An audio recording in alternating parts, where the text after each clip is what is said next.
DSA అంటే ఏంటి, DSA అనేది ప్లేస్మెంట్స్ కి ఎంత ఇంపార్టెంట్, డిఎస్ఏ వల్ల మనకున్న బెనిఫిట్స్ ఏంటి, డేటా స్ట్రక్చర్స్, అలాగే నెక్స్ట్ ఆల్గరిథమ్స్. డేటా స్ట్రక్చర్ అంటే డేటాని స్టోర్ చేసుకోవచ్చు, అలాగే ఆర్గనైజ్ చేయవచ్చు. మీరు డిఎస్ఏలో ఎంత పర్ఫెక్ట్ గా ఉంటే మీ ప్యాకేజ్ అనేది అంత పర్ఫెక్ట్గా ఉంటుంది. ఇప్పుడు 90% ఆఫ్ టెక్ ఇంటర్వ్యూస్ అనేటివి డిఎస్ఏ బేస్డ్ మీద క్వశ్చన్స్ అడుగుతున్నారు. మీ లాజికల్ అలాగే అనాలిటికల్ థింకింగ్ అనేది ఇంప్రూవ్ అవుతుంది. ఈ డిఎస్ఏ అనేది మిమ్మల్ని ఒక బెటర్ కోడర్ లెక్క మారుస్తుంది. మీరు ఏ స్ట్రీమ్ అయినా చూస్ చేసుకోండి, ఏ ఫీల్డ్ అయినా చూస్ చేసుకోండి, డిఎస్ఏ అనేది మోస్ట్ ఇంపార్టెంట్.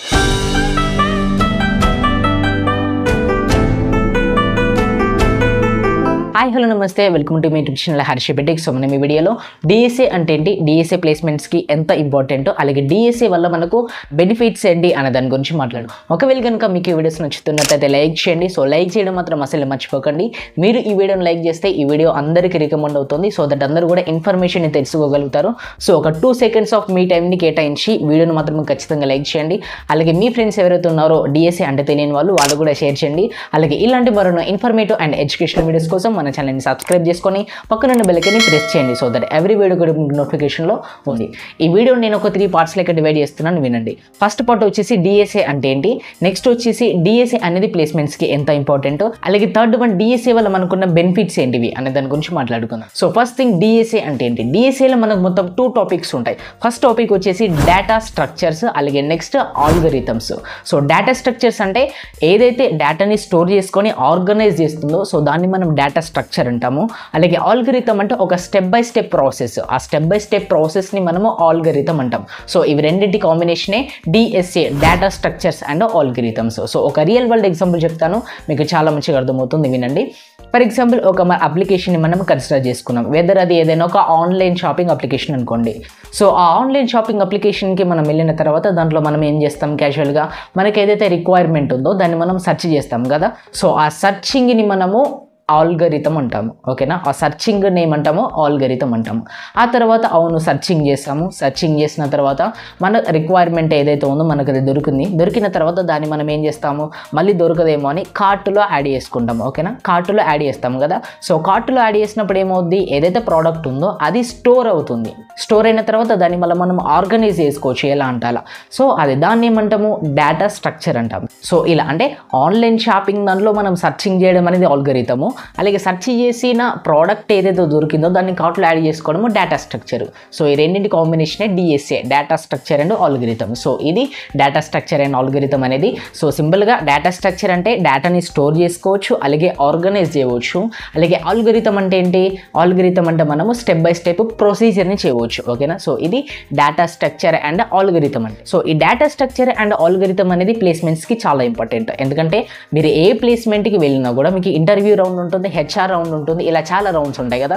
సో ప్రతి ఒక్క రౌండ్లో మీకు డిఎస్ఏ బేస్డ్ క్వశ్చన్స్ అలాగే డిఎస్ఏ బేస్డ్ ప్రాబ్లమ్స్ అనేటివి ఇస్తారు. సో మీరు డిఎస్ఏలో ఎంత పర్ఫెక్ట్గా ఉంటే మీ ప్యాకేజ్ అనేది అంత పర్ఫెక్ట్గా ఉంటుంది. సో అంటే మీరు డిఎస్ఏలో ఎంత పర్ఫెక్ట్గా ఉంటే మీకు అంత ప్యాకేజ్ని ఆఫర్ చేస్తారు అన్నట్టు. సో డిఎస్ఏ అనేది ఇంత విటల్ రోల్ని ప్లే చేస్తుంది ప్లేస్మెంట్స్ విషయంలో. ఎందుకంటే మీకు ప్రతి రౌండ్లో కూడా డిఎస్ఏ బేస్డ్ ప్రాబ్లమ్స్ ఉంటాయి, అలాగే డిఎస్ఏ బేస్డ్ క్వశ్చన్స్ అడుగుతారు, అలాగే డిఎస్ఏ బేస్డ్ టాపిక్స్ అడుగుతారు. ఇలా చాలా అంటే డిఎస్ఏ అనేది మన ప్లేస్మెంట్స్కి వెళ్ళినప్పుడు ఇంటర్వ్యూస్లో, మెయిన్లీ ఇంటర్వ్యూస్లో చాలా విటల్ రోల్ని ప్లే చేస్తుంది. సో ఇలా డిఎస్ఏ అనేది ప్లేస్మెంట్స్ విషయంలో చాలా ఇంపార్టెంట్. ఇంకా డిఎస్ఏ వల్ల చాలా బెనిఫిట్స్ కూడా ఉన్నాయి, కానీ ప్లేస్మెంట్స్కి చాలా హెల్ప్ఫుల్ అవుతుంది. సో ఒకవేళ మంచి హై పేయింగ్ జాబ్ని మీరు చేయాలి అంటే, మంచి ప్యాకేజ్తో మీకు జాబ్ రావాలి అంటే డిఎస్ఏలో స్ట్రాంగ్ అవ్వండి. మీరు డిఎస్ఏలో స్ట్రాంగ్ అవుతే డెఫినెట్లీ మంచి హై పేయింగ్ జాబ్ని మీరు కొట్టవచ్చు. సో ఇలా డిఎస్ఏ అనేది ప్లేస్మెంట్స్ విషయంలో చాలా బెటర్ రోల్ని ప్లే చేస్తాయి. లైక్ ఇప్పుడు 90% ఆఫ్ టెక్ ఇంటర్వ్యూస్ అనేటివి డిఎస్ఏ బేస్డ్ మీద క్వశ్చన్స్ అడుగుతున్నారు. సో ఇలా DSA based questions, problems, topics అనేటివి, బేసిక్స్ అనేటివి చాలా ఇంపార్టెంట్. సో ఇలా డిఎస్ఏ అనేది మన ప్లేస్మెంట్స్ విషయంలో చాలా హెల్ప్ఫుల్ అవుతుంది. సో ఇలా డిఎస్ఏని మంచిగా ప్రిపేర్ అయ్యండి ఎవరైతే మంచి ప్లేస్మెంట్ కొట్టాలనుకుంటున్నారో. అలాగే నెక్స్ట్ డిఎస్ఏ వల్ల మనకు చాలా బెనిఫిట్స్ ఉన్నాయి, 1 by 1 డిస్కస్ చేసుకుందాం. డిఎస్ఏకి ఉన్న ఫస్ట్ బెనిఫిట్ మీ కోడింగ్ స్కిల్ అనేది ఇంప్రూవ్ అవుతుంది. ఎందుకంటే డిఎస్ఏలో ఉన్న ప్రాబ్లమ్స్ అనేటివి కొంచెం లాజికల్గా అలాగే క్రిటికల్గా ఉంటాయి. సో అవి ఎప్పుడైతే మీరు సాల్వ్ చేస్తారో మీ కోడింగ్ స్కిల్ అనేది చాలా ఇంప్రూవ్ అవుతుంది, ఓకేనా. సో ఇదే first and foremost important point. ఎవరైతే మంచిగా కోడింగ్లో బెటర్ అవ్వాలి అనుకుంటున్నారో ఈ డిఎస్ఏని ప్రాక్టీస్ చేయండి, డిఎస్ఏ ప్రాబ్లమ్స్ని ప్రాక్టీస్ చేయండి, డిఎస్ఏ బేసిక్స్ని నేర్చుకోండి. సో దట్ మీరు కోడింగ్ అంటే మీ కోడింగ్ స్కిల్ అనేది ఇంప్రూవ్ అవుతుంది ఈ డిఎస్ఏ వల్ల. ఇది first and foremost. Next point వచ్చేసి మీ లాజికల్ అలాగే అనాలిటికల్ థింకింగ్ అనేది ఇంప్రూవ్ అవుతుంది. ఎందుకంటే డిఎస్ఏలో మీకు సింటాక్స్ ఉంటుంది కావచ్చు, కానీ సింటాక్స్ అనేది అంత ఇంపార్టెంట్ కాదు. డిఎస్ఏలో లాజిక్ అనేది చాలా ఇంపార్టెంట్. ఓకేనా? సో ఈ లాజిక్ అనేది ఇంపార్టెంట్ కాబట్టి మీరు డిఎస్ఏ సాల్వ్ చేస్తున్నప్పుడు డిఫరెంట్ లాజిక్స్ని వాడతారు. సో అలా డిఫరెంట్ లాజిక్స్ని వాడినప్పుడు మీ లాజికల్ థింకింగ్ అనేది ఇంప్రూవ్ అవుతుంది. సో ఇలా నెక్స్ట్ పాయింట్ మీ లాజికల్ థింకింగ్ అలాగే అనలైటికల్ థింకింగ్ అనేది ఇంప్రూవ్ అవుతుంది డిఎస్ఏని నేర్చుకోవడం వల్ల. అందుకే చాలామంది మీరు ఏ స్ట్రీమ్ అయినా చూస్ చేసుకోండి, ఏ ఫీల్డ్ అయినా చూస్ చేసుకోండి, ఆ ఫీల్డ్ని బట్టి మీకు కోడింగ్ లాంగ్వేజ్ ఒకటి అలాగే దాని రిలేటెడ్ మీకు సంథింగ్ ఏదైనా స్కిల్స్ ఉంటాయి కావచ్చు, కానీ ఏ ఫీల్డ్కైనా కూడా అటాచ్మెంట్ డిఎస్ఏ మాత్రం ఖచ్చితంగా ఉంటుంది. ఎందుకంటే డిఎస్ఏ అనేది అంత విటల్ రోల్ ప్లే చేస్తుంది మీకు ఏ ఫీల్డ్లోనైనా ఏ స్ట్రీమ్లోనైనా కూడా. సో ఇలా మీ సెకండ్ పాయింట్ వచ్చేసి మీ లాజికల్ అండ్ అనాలిటికల్ థింకింగ్ అనేది చాలా ఇంప్రూవ్ అవుతుంది. థర్డ్ పాయింట్ వచ్చేసి ఏంటంటే మీరు హై పేయింగ్ జాబ్స్ని సాధించవచ్చు ఈ డిఎస్ఏ నేర్చుకున్న తర్వాత. చెప్పాను కదా ఇంతకుముందు ప్లేస్మెంట్స్ విషయంలో చాలా హెల్ప్ఫుల్ అవుతుందని. సో ఇలా మీరు హై పేయింగ్ జాబ్ చేయాలి అంటే డిఎస్ఏ అనేది చాలా ఇంపార్టెంట్. సో డిఎస్ఏని నేర్చుకోవడం వల్ల మనం హై పేయింగ్ జాబ్ని చేయవచ్చు, హై పేయింగ్ జాబ్ని క్రాక్ చేయవచ్చు. సో ఇలా డిఎస్ఏ అనేది హై పేయింగ్ జాబ్ని క్రాక్ చేయడం విషయంలో చాలా యూస్ఫుల్ అవుతుంది. అలాగే నెక్స్ట్ ఇంటర్వ్యూస్లో మనకి ఏదైతే ప్లేస్మెంట్స్కి వెళ్ళినప్పుడు ఇంటర్వ్యూస్ ఉంటాయి కదా, సో ఇంటర్వ్యూస్ని క్రాక్ చేయడానికి కూడా డిఎస్ఏ అనేది ఇంపార్టెంట్.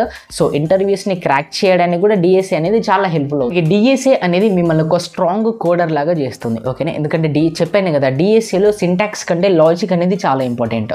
సో ఆ లాజికల్ బేస్డ్ కోడింగ్ ఎప్పుడైతే మీరు చేస్తారో మీ కోడింగ్ స్కిల్ అనేది చాలా ఇంప్రూవ్ అవుతుంది. సో అలా ఈ డిఎస్ఏ అనేది మిమ్మల్ని ఒక బెటర్ కోడర్ లెక్క మారుస్తుంది. అలాగే డిఎస్ఏ మీ కాన్ఫిడెన్స్ని బూస్ట్ చేస్తుంది, మీ కాన్ఫిడెన్స్ని ఎన్హాన్స్ చేస్తుంది. ఓకే? ఎందుకంటే డిఫరెంట్ ప్రాబ్లమ్స్ ఉంటాయి డిఎస్ఏలో, డిఫరెంట్ టాపిక్స్ ఉంటాయి డిఎస్లో, డిఫరెంట్ బేసిక్స్ ఉంటాయి డిఎస్ఏలో.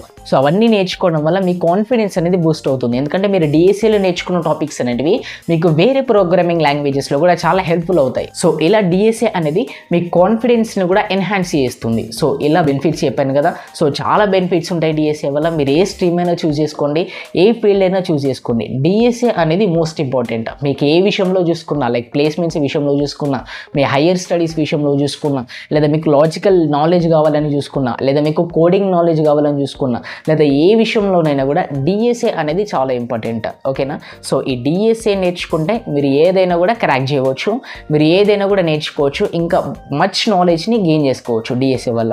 సో ఇది డిఎస్ఏ అంటే ఏంటో చెప్పాను, అలాగే డిఎస్ఏ ప్లేస్మెంట్స్ విషయంలో ఎలా హెల్ప్ఫుల్ అవుతుందో అని చెప్పాను, అలాగే డిఎస్ఏ వల్ల బెనిఫిట్స్ ఏంటో కూడా చెప్పాను కదా. సో డెఫినెట్లీ డిఎస్ఏని నేర్చుకోండి. లైక్ ఒక డైలీ ఒక half an hour to 1 hour సరిపోద్ది దానికి. Half an hour to 1 hour మీరు ఒకవేళ బీటెక్ ఫస్ట్ ఇయర్లో ఉన్నా లేదా బీటెక్ సెకండ్ ఇయర్లో ఉన్నా కూడా మీరు half an hour to 1 hour డిఎస్ఏకి కనుక ఇస్తే at the end of 4th year మీరు డిఎస్సిలో పర్ఫెక్ట్ అవ్వగలుగుతారు. At the end of 4th year మీకు డిఎస్సి మీద మంచి గ్రిప్ అనేది వస్తుంది. మీరు డిఎస్సిలో ఎంత స్ట్రాంగ్గా ఉంటే మీకు శాలరీ అనేది అంత స్ట్రాంగ్గా ఇస్తారు. సో డెఫినెట్లీ డిఎస్సిని మాత్రం అస్సలు స్కిప్ చేయకండి. ఎందుకంటే డిఎస్సి అనేది అన్ని విషయాల్లో, అన్ని స్ట్రీమ్స్లో, అన్ని ఫీల్డ్స్లో చాలా ఇంపార్టెంట్. సో డిఎస్సిని సో ఇది డిఎస్సి గురించి. ఒకవేళ కనుక మీకు ఇంకేమైనా డౌట్స్ ఉంటే కామెంట్ సెక్షన్లో అడగండి. ఒకవేళ ఈ వీడియోలో కంటెంట్ ఉంది అనిపిస్తే సబ్స్క్రైబ్ చేసుకోండి. అలాగే ఈ వీడియోని లైక్ చేయడం మాత్రం అసలే మర్చిపోకండి. ఇంకా మీ ఫ్రెండ్స్ ఎవరైతే ఉన్నారో వాళ్ళకి కూడా షేర్ చేయండి. Thanks for your patience.